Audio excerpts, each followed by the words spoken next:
नमस्कार, आप सभी का स्वागत है यूथ अध्ययन के चैनल पे।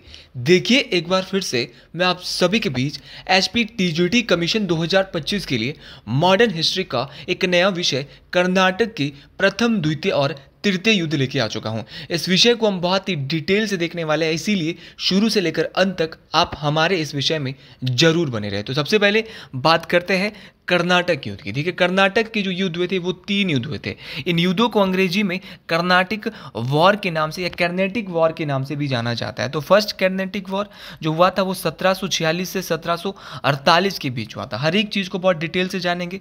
इसके बाद दूसरा कर्नाटक का युद्ध हुआ। दूसरा जो सेकंड कर्नेटिक वॉर हुआ था वो 1749 से 1754 के बीच चला। और तीसरा जो कर्नेटिक वॉर हुआ था, तीसरा जो कर्नाटक का जो युद्ध हुआ था वो 1756 से 1763 के बीच चला। तो 3 कर्नाटक के युद्ध हुए, आपको तीनों के तीनों याद रखने हैं। First Carnatic war, second Carnatic war और थर्ड कर्नेटिक वॉर। तीनों के तीनों बहुत ज़्यादा इंपॉर्टेंट रहने वाले हैं। तो सबसे पहले बात करते हैं प्रथम कर्नाटक युद्ध की, क्योंकि अब इससे पहले जो हमने हिस्ट्री में जो टॉपिक पढ़ा है वो पढ़ा था यूरोपीय कंपनियों का आगमन। अब यहाँ पे क्या हुआ था कि 2 कंपनियों का वर्चस्व अब भारत में रह गया था, क्योंकि पुर्तगालियों ने तो ब्रिटिशर्स के साथ क्या बना लिए थे। मैंने आपको बताया था कि पुर्तगाली राजकुमारी का जो है वो विवाह हो गया था। किसके साथ? ब्रिटिश राजकुमार जेम्स प्रथम के साथ। तो जब विवाह हुआ तो क्या हुआ, विवाह तो उनके अच्छे संबंध बन गए। तो अब जो भारत में जो 2 यूरोपीय कंपनियां जो मुख्य रह गई थी वो फ्रांसीसी रह गई थी इस 1746 के आसपास, और एक रह गई थी आपकी दूसरी कंपनी, आपकी ईस्ट इंडिया कंपनी, अंग्रेजी ईस्ट इंडिया कंपनी। तो इन्हीं दोनों के बीच क्या है, यहाँ पे मतभेद कर्नाटक के युद्ध में हुए थे। तो सबसे पहले बात करें कर्नाटक के प्रथम युद्ध की, जो 1746 से 1748 के बीच में लड़ा जाता है। यहाँ पर क्या बात होती है, लेकिन इससे पहले अगर आप भी एक मिडिल क्लास फैमिली से आते हो और आप भी एसपी टीजीटी कमीशन की तैयारी कर रहे हो, आप भी हमारे साथ जुड़ना चाहते हो, तो जुड़िए। मात्र और मात्र 499 रुपीज़ मंथ में हम देंगे आपको लाइव प्लस रिकॉर्डेड है। रिकॉर्डेड मतलब हमारी जो जब से लेकर हमारा बैच चल रहा है, पिछली सारी क्लासेस रिकॉर्डेड आपको फ्री मिलने वाली है। तो अगर आप हमारे बैच के साथ जुड़ना चाहते हैं, एवरी सैटरडे वीकली टेस्ट यहाँ पे रहेगा। 7876145409, आप इस नंबर पे कांटेक्ट कर सकते हैं और हमारे बैच को परचेज कर सकते हैं। भाई कर्नाटक के प्रथम युद्ध की बात करें कैसे कैसे हुआ, तो इस युद्ध का कारण कोई भारत में उत्पन्न स्थिति नहीं थी, बल्कि भारत से हजारों किलोमीटर दूर यूरोप में कुछ ऐसी स्थिति उत्पन्न हो गई थी जिसका प्रभाव भारत में पड़ रहा था। देखिए कर्नाटक का जो पहला युद्ध है, इस युद्ध का जो कोई ऐसी स्थिति नहीं थी कि जो भारत में उत्पन्न हुई। इस युद्ध की जो स्थिति है वो यूरोप में उत्पन्न हुई थी, और कुछ स्थितियां जिनका प्रभाव क्या है, भारत में पड़ रहा था। और अंग्रेजी और फ्रांसीसी कंपनी पर भी इनका प्रभाव भारत में पड़ा, और इन दोनों के बीच क्या है, प्रथम कर्नाटक युद्ध हुआ। तो सीधा आपको याद रखना है कि पहला कर्नाटक युद्ध किस किस के बीच हुआ, तो अंग्रेजों और फ्रांसीसियों के बीच हुआ। अब यहाँ पर क्या बात हो रही थी, जो मैं आपको बोल रहा था यूरोप में क्या हो रहा था। तो ऑस्ट्रिया जो यूरोप क्षेत्र के अंतर्गत उस समय आता था, तो वहाँ पर क्या है, उत्तराधिकारी के लिए जो ब्रिटेन और फ्रांस है वो आपस में लड़ रहे थे। ऑस्ट्रिया अलग बोल रहा था, भाई ब्रिटेन अलग बोल रहा था कि ऑस्ट्रिया हमको चाहिए। तो इसमें क्या चल रहा था, ऑस्ट्रिया के लिए इनके आपस में मतभेद चल रहा था, और इसी संघर्ष के चलते इन भारत में भी इन दोनों देशों के बीच क्या हो गया, जब वहां पे लड़ाई हो रही थी तो फिर वहां की हजारों किलोमीटर दूर की लड़ाई अब यहां भी आनी थी। तो अब यहां पे क्या है, तो ऑस्ट्रिया के लिए क्या है, तो प्रथम कर्नाटक युद्ध का कारण यही था कि ऑस्ट्रिया जो यूरोपीय क्षेत्र के अंतर्गत उस समय आता था 1747 1746 के आसपास, उसके उत्तराधिकार के लिए जो लड़ाई लड़ना कर्नाटक जो प्रथम युद्ध है उसका पहला कारण था। अब क्या हुई, 18वीं शताब्दी तक कोरोमंडल तट की भूमि को कर्नाटक के नाम से जाना जाता था, और यह हैदराबाद के निजाम के अधीन एक प्रांत था। मतलब जो 18वीं शताब्दी तक जो कोरोमंडल तट की जो भूमि होती थी, इसको कर्नाटक ही कहा जाता था, और यह किसके अधीन होता था, उस समय हैदराबाद के निजाम के अधीन होता था। और अधीन एक मतलब एक प्रांत था, एक राज्य टाइप था, जिला टाइप था। यहाँ के प्रांतपति को नवाब कहा जाता था। तो याद रखना है कि जो कोरोमंडल तट वाली भूमि थी यह हैदराबाद के निजाम के अधीन 18वीं शताब्दी के मध्य तक होती थी, और यहाँ का जो निजाम होता था, यहाँ का जो प्रांतपति होता था उसको नवाब कहते थे। अब 1746 में कर्नाटक युद्ध जब हुआ तो सबसे पहले क्या हुआ, 1746 ईस्वी में बार्नेट के नेतृत्व में अंग्रेजी जलबेड़े ने कुछ फ्रांसीसी जलपोतों को पकड़ लिया। मतलब एक अंग्रेज होता था बार्नेट, इसके नेतृत्व में एक अंग्रेज बार्नेट ने क्या कर दिया, अंग्रेजी जलबेड़ों ने कुछ फ्रांसीसी जलपोतों को, कुछ जो फ्रांसीसियों की जो बेचारी किश्तियां थी उनको पकड़ लिया, जल जहाज को पकड़ लिया, जलपोतों को पकड़ लिया और अपने कब्जे में ले लिया। मतलब कि ये बहुत बड़ी बात थी, ये एक युद्ध को बुलावा था, और यही युद्ध का सबसे बड़ा कारण था। तो सीधा याद रखना है, प्रथम कर्नाटक युद्ध के समय जो आपका जो आपका बार्नेट है, बार्नेट ने क्या किया, तो बार्नेट के नेतृत्व में जो अंग्रेजी जलबेड़ा था उसने फ्रांसीसी जलपोतों को पकड़ा था। अब क्या हुआ, उस समय जो भारत में जो ब्रिटिश जो फ्रांसीसी गवर्नर होता था वो होता था डुप्ले। अब डुप्ले ने इसकी शिकायत कर दी कर्नाटक के नवाब से, कि लेकिन नवाब ने डुप्ले की किसी बात पर ध्यान नहीं दिया, क्योंकि भैया इसने क्या बोला कि जो अंग्रेजों ने वो हमारे जलपोतों को पकड़ लिया है, आप जाइए उनसे जो है वो हमारे आपके एरिया में जो है वो क्या है, हमारे जलपोतों को अंग्रेज पकड़ रहे हैं। तो अतः डुप्ले ने क्या किया, अंग्रेजी बस्ती को मद्रास में क्या डाल दिया। अब डुप्ले ने भी क्या है, जैसे को तैसा कर दिया। तो डुप्ले ने क्या कर दिया, जो डुप्ले फ्रांसीसी गवर्नर था उसने अंग्रेजों की जो बस्ती होती थी मद्रास, उस पर घेरा डाल दिया। तब नवाब ने डुप्ले को मद्रास से हटने के लिए कहा, लेकिन डुप्ले नहीं हटा। अब यहाँ पे क्या हुआ, डुप्ले ने नवाब को बोला था कि जैसे ही मैं मद्रास पे कब्जा कर लूँगा मैं तुमको मद्रास वापस दे दूंगा। फिर जब डुप्ले ने मद्रास को क्या है, ये हिस्ट्री है, थोड़ी कहानी सुननी है, बहुत अच्छे से आपको समझ आ जाएगी। डुप्ले ने जब मद्रास पे क्या किया था, कब्जा किया था, तो इसने पहले बोला था नवाब को कि मैं वापस दे दूंगा तेरे को। लेकिन भाई नवाब ने जब डुप्ले को मद्रास से मांगा तो डुप्ले ने यहाँ से उससे हटने के लिए क्या कर दिया, मना कर दिया। सारी की सारी स्टोरी प्रथम कर्नाटक युद्ध की है। परिणाम स्वरूप जब डुप्ले हटा नहीं तो नवाब ने फ्रांसीसियों के विरुद्ध क्या है, युद्ध की घोषणा कर दी। और फिर एक युद्ध हुआ जिसका नाम था सेंट थॉम का युद्ध। तो भैया देखिए, अंग्रेजों ने पहले किश्तियाँ पकड़ी, जलपोत पकड़े, फिर ये नवाब के पास गया डुप्ले साहब। डुप्ले ने बोला कि हमारे जहाज पकड़ लिए नवाब जी। नवाब ने बात नहीं मानी, इसने नवाब को फिर बोला कि मैं मद्रास पे कब्जा कर लूँगा, बाद में तेरे को वापस दे दूंगा। जब डुप्ले ने मद्रास पे कब्जा किया तो नवाब ने बोला अब तो मेरे को मद्रास वापस कर दे। फिर नवाब को डुप्ले ने मद्रास देने से वापस क्या कर दिया, मना कर दिया। फिर और इसके बाद क्या हुआ, परिणाम स्वरूप इनके बीच एक युद्ध हुआ जो था सेंट थॉम का युद्ध। और सेंट थॉम का युद्ध 1748 ईस्वी में प्रथम कर्नाटक युद्ध के दौरान किसके बीच, कर्नाटक के नवाब और फ्रांसीसियों के बीच लड़ा गया। इस बात को आपने डिटेल से याद रखना है कि युद्ध जो है वो किसके बीच लड़ा गया था। तो प्रथम कर्नाटक का जो युद्ध है वो आपके लड़ा गया था किस किस के बीच, तो प्रथम कर्नाटक का जो युद्ध है वो दो व्यक्तियों के बीच लड़ा जाता है। कौन कौन से वो दो व्यक्ति है, दोनों ही बातें आपको याद रखनी है। तो ये कर्नाटक के नवाब और आपके फ्रांसीसियों के जो गवर्नर थे वो डुप्ले के बीच लड़ा जाता है। इसके बाद 1748 ईस्वी में यूरोप में एक संधि होती है, एक्स-ला शेपेल की संधि। अच्छा, इस एक्स-ला शेपेल की जो ट्रीटी हुई, इसी के द्वारा ऑस्ट्रिया के उत्तराधिकार के युद्ध का भी अंत हुआ। और इसी संधि के द्वारा कर्नाटक में प्रथम युद्ध का भी क्या हो गया, अंत हो गया। भाई देखो, जिस ऑस्ट्रिया के लिए यहाँ पे आपस में फ्रांसीसी और अंग्रेज लड़ रहे थे और साथ में एक भारतीय भी जो है वो सेंट थॉम के युद्ध में जो है वो लड़े, तो उसी युद्ध की जो है अब क्या हो गया, अंत हो गया। क्योंकि ऑस्ट्रिया जहाँ जिसके लिए लड़ रहे थे वहाँ पे यूरोप में, वो अब क्या है, वो संधि के तहत उसके उत्तराधिकार का क्या हो गया, अंत हो गया। और उस संधि का नाम था एक्स-ला शेपेल। तो सीधा क्वेश्चन पूछा जाता है कि एक्स-ला शेपेल की संधि कब हुई, तो 1948 में हुई। और किस संधि के द्वारा कर्नाटक का प्रथम युद्ध समाप्त हुआ, तो बोलेंगे एक्स-ला शेपेल की संधि के द्वारा समाप्त हुआ।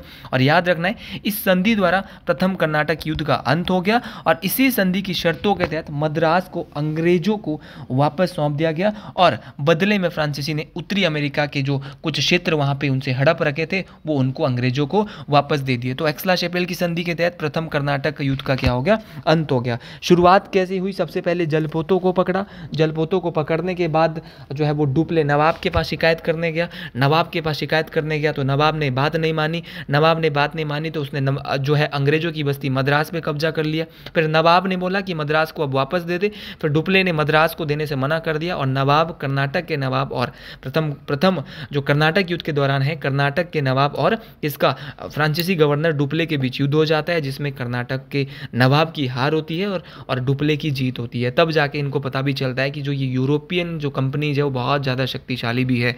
तो और उसके बाद एक्स-ला शेपेल की संधि के द्वारा ऑस्ट्रिया में उत्तराधिकार का जो युद्ध चल रहा था वो खत्म हो जाता है। और इसी संधि के तहत प्रथम कर्नाटक युद्ध भी समाप्त हो जाता है। और इसी संधि के शर्तों के अनुसार मद्रास अंग्रेजों को वापस मिलता है और बदले में फ्रांसीसी ने उत्तरी अमेरिका में अपने क्षेत्र उनसे अंग्रेजों से क्या है, प्राप्त कर ली।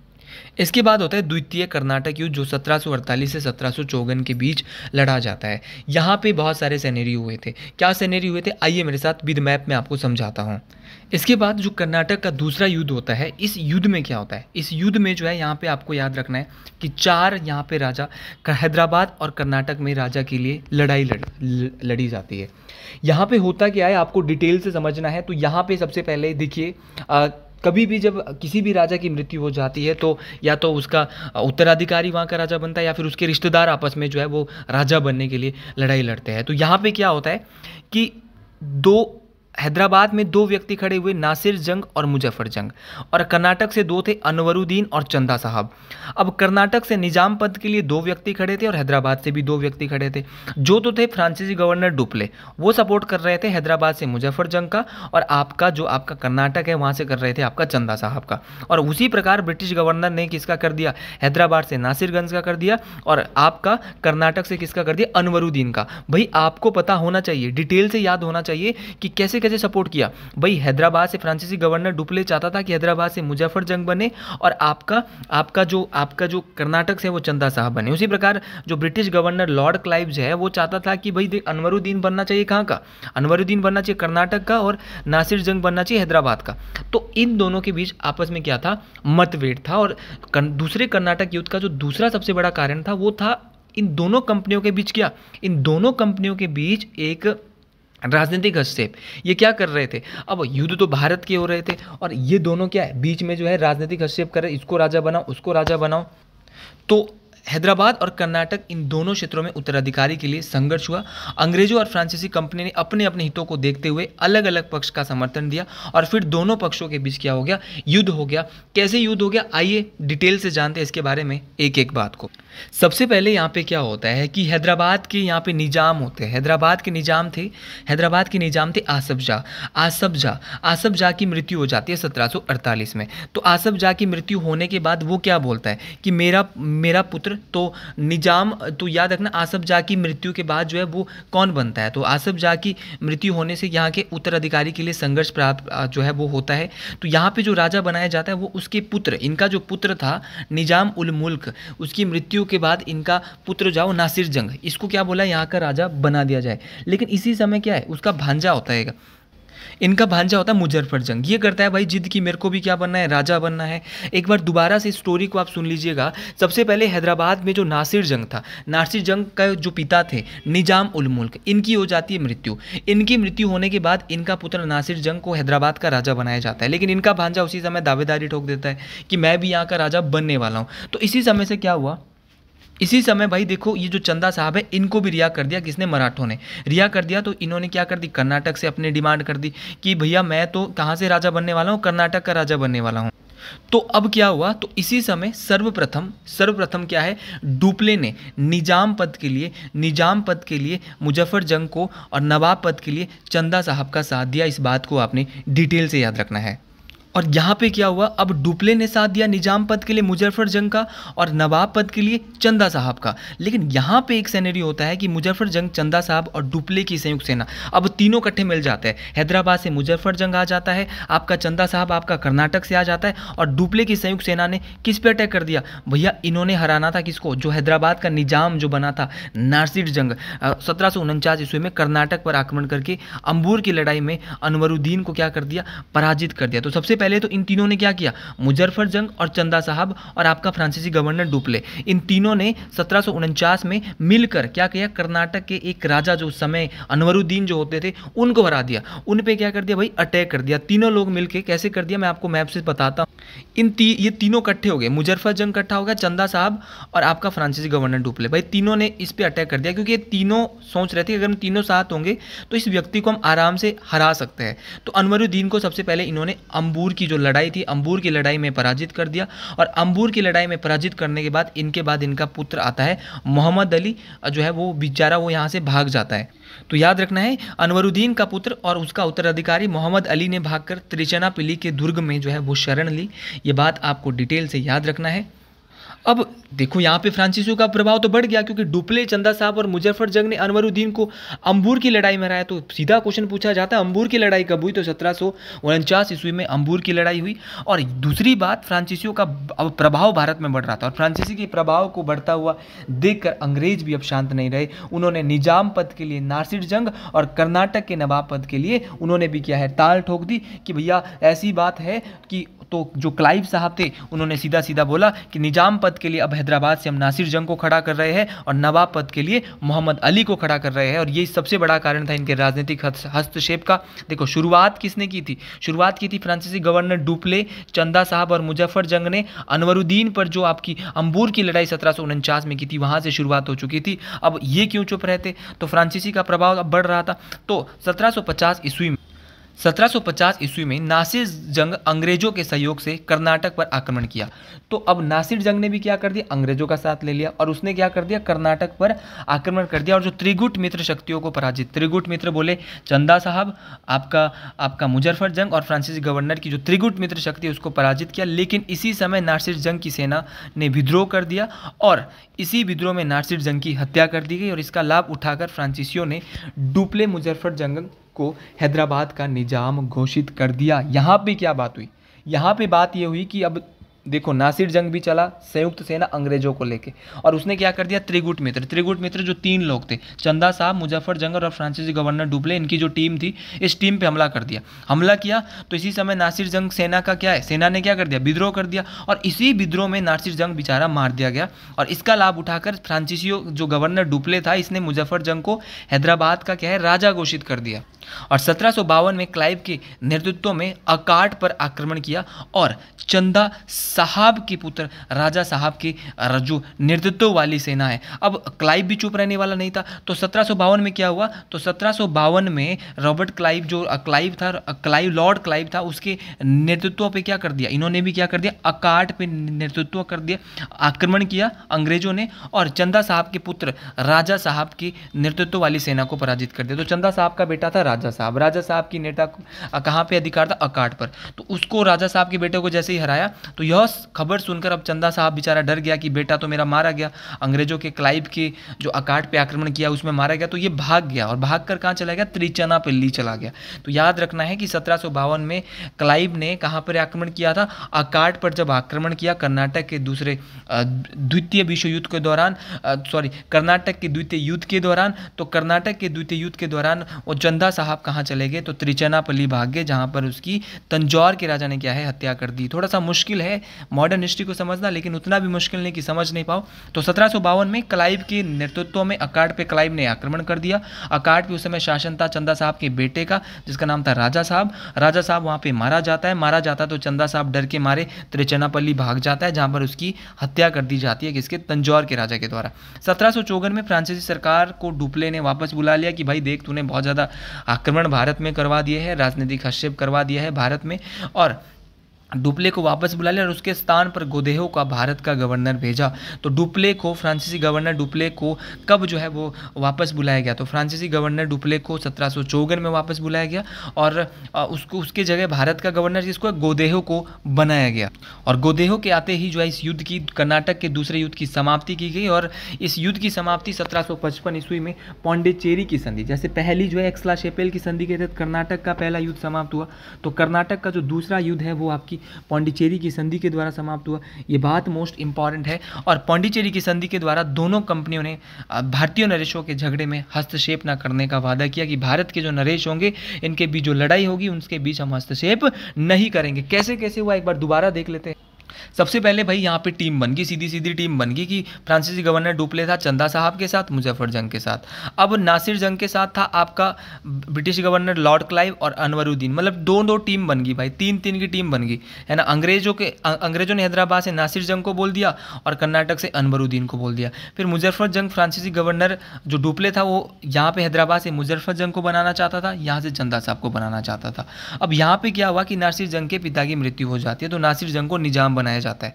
फिर मुजफ्फर जंग बोलता है कि मैंने भी बनना है, ये इसका भांजा था नासिर जंग का, तो ये दावेदारी ठोकता है। यहाँ से क्या, अनवरुद्दीन यहाँ का निजाम बनाया अंग्रेजों ने, लेकिन यहाँ पे चंदा साहब ने क्या कर दिया, अपना क्या है, अपनी दावेदारी ठोक दी। अब इन्होंने सबसे पहले क्या किया, मुजफ्फर जंग, चंदा साहब और फ्रांसीसी गवर्नर ने अंबूर की जो लड़ाई है 1749 में, उसमें अनवरुद्दीन जी को सबसे पहले हरा दिया।